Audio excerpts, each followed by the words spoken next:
What? But why? You've always said how much you love your job.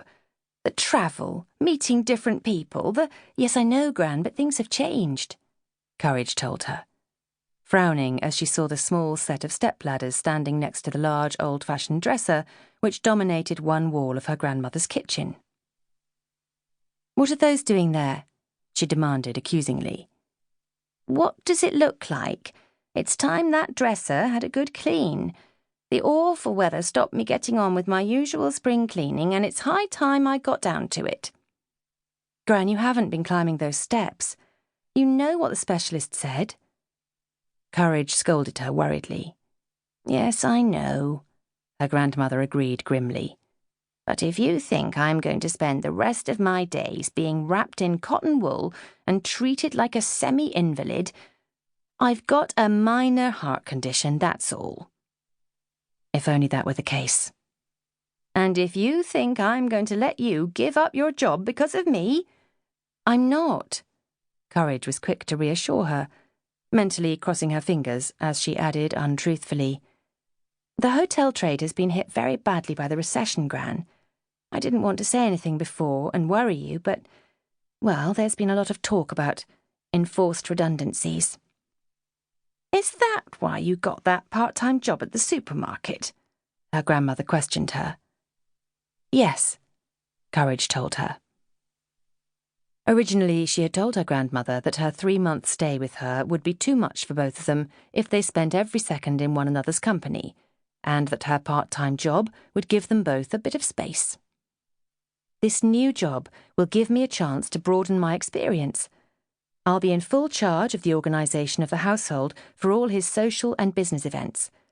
Apparently, one of the reasons he bought the estate was to use it for business purposes. His Japanese customers in particular enjoy that kind of thing. What is his business exactly? Her grandmother asked her. His company designs parks and gardens on a large scale rather than a small one.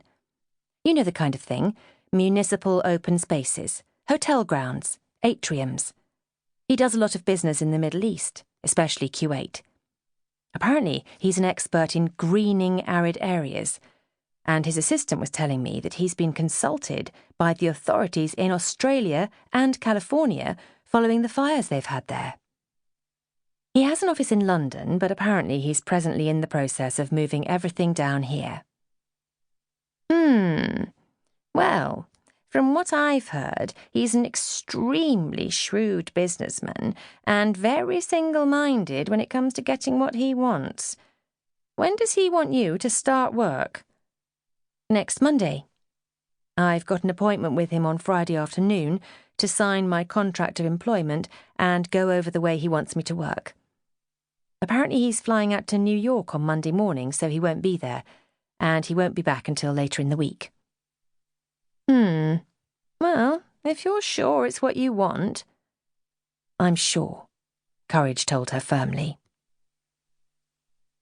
It was just as well she had left herself plenty of extra time to make the appointment, Courage acknowledged wryly, as the Morris had stubbornly refused to start. She had had to ring for a taxi and then book the Morris into the garage for a service. It was just as well that a car was one of the perks of her new job.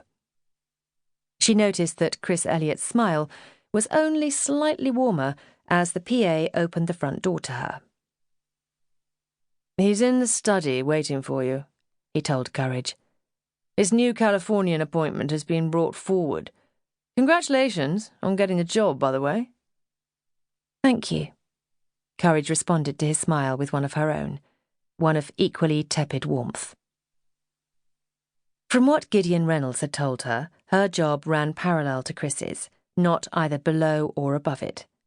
But she suspected that the PA would try to manoeuvre himself into a slightly superior position to her if he thought he could. She had no wish to get involved in any kind of power struggle with him, but neither was she going to allow him to manipulate her. It was a warm spring day, and Courage had opted for a slightly more casual but still businesslike outfit than the one she had had on for her initial interview. A soft, spotted silk culotte suit, in brown, with cream spots, and a toning cream short-sleeved jacket.